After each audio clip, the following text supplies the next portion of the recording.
সামিয়ানা খেলে আমি মেমান নেই, আমি তো আপনার খাদেম। আর বড় চেয়ার কিতার নাকি আমি কিটা কোনো সাপ না তা, আমি তো আপনার ফুলা সুমর এমপি হইলে আমি সংসদ আছি কেন কিতা? ক্যামেরাম্যান ছাড়া ক্যামেরা ছাড়া আর লোকজন হয়ে যাও না রে ভাই।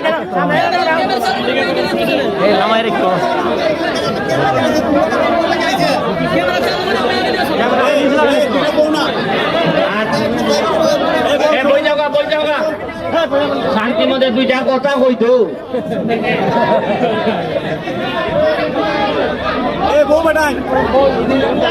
এই যে পরবর্তীতে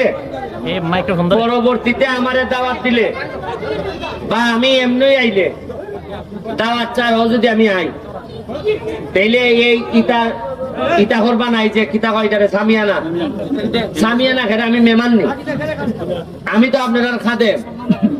আর বড় চেয়ার কিতার নাকি আমি কিটা কোনো সাপ না তা, আমি তো আপনার ফুলা সুমর এমপি হইলে আমি সংসদ আছি কেন কিতা?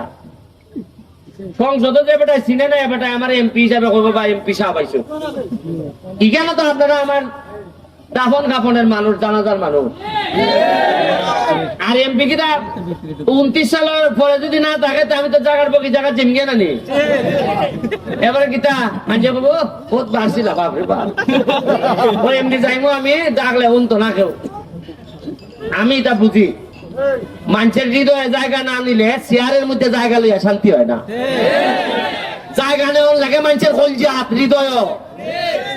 ধরেন আমি যদি 29 সাল পর্যন্ত এমপি থাকিয়া যদি আপনারা পালা করে সেবা করি, আপনার মন জয় করতাম পারি, এরপরে যদি আমি এমপি না হওয়ার হই, আমি এমপি আইলে পরে ডাক্কে নেশা খাওয়াইতেন আপনারা আমারে। আর যদি কাম কাজ না করি এমপি মন্ত্রী আইলো এমপি যাইমু আর আপনারা সাইডিটা করবা ইয়া উজু করে লাই লোকের পিছনে খুঁজে লাভ নাই। মানুষ তো নেতারা জানে না যে পিছিটা বইয়া জনগণে কিতা কয়। যদি উনতো কি পরিমাণ নেতার বাপ মারে তুইলে যে মানুষে গাইলে আইতা, যদি নেতায় উনতো বালা বেটা হইলে এটা সাইডে গেল গেলে। আমি দিন গেছি মন্ত্রণালয়, একটা রাস্তা আপনার শিমুল ঘর থেকে আপনার 7 থেকে শিমুল ঘর মাধবপুর এমন বাঙ্গা।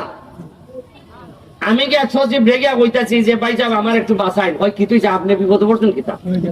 আমি কই মানুষে খাবার সুর খুললে আমার গাইলিতেছে, কারণ সিএনজি দা ত্যাগ না খায়, প্রতি ত্যাগ নাই আমার বাপ মারে তুই মারে কয় তারে করে তারে পড়তেছিলাম।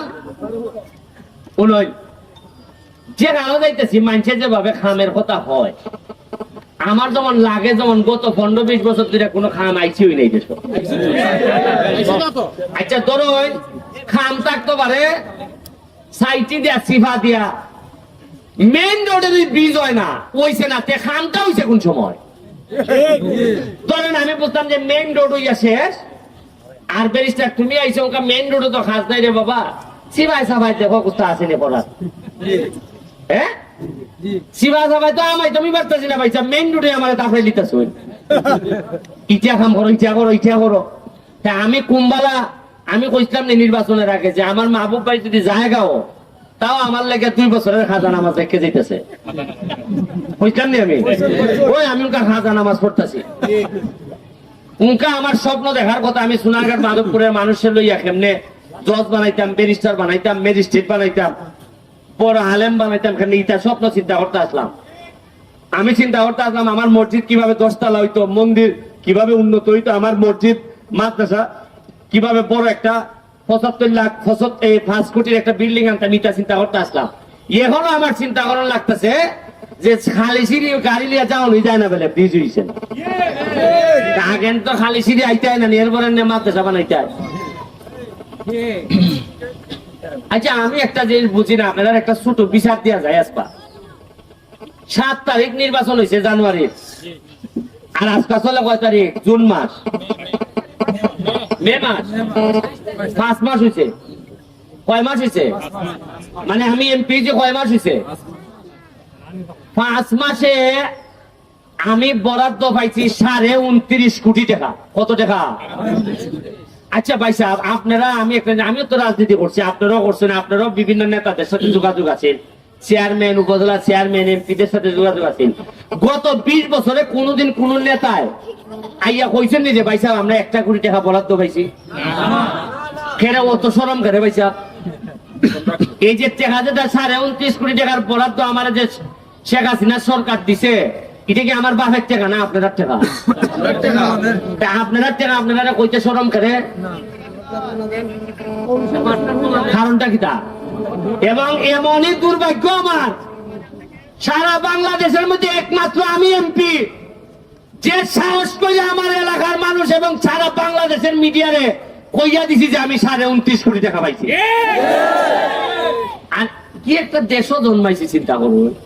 আমি এখানে কই দিলাম এর লেগে আরেক এলাকার এমপি কে সংসদ বিচার দেশ স্পিকারের দ্বারা মাননীয় স্পিকার আমার ইজ্জত থাকে না হলতা হইলিতেছে।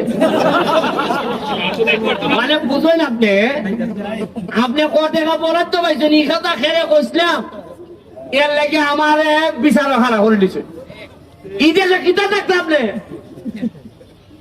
কিতা দেশ রে বাপ রে বাপ, এখানে লেগে আমার পুরস্কার দিতে আসেন না।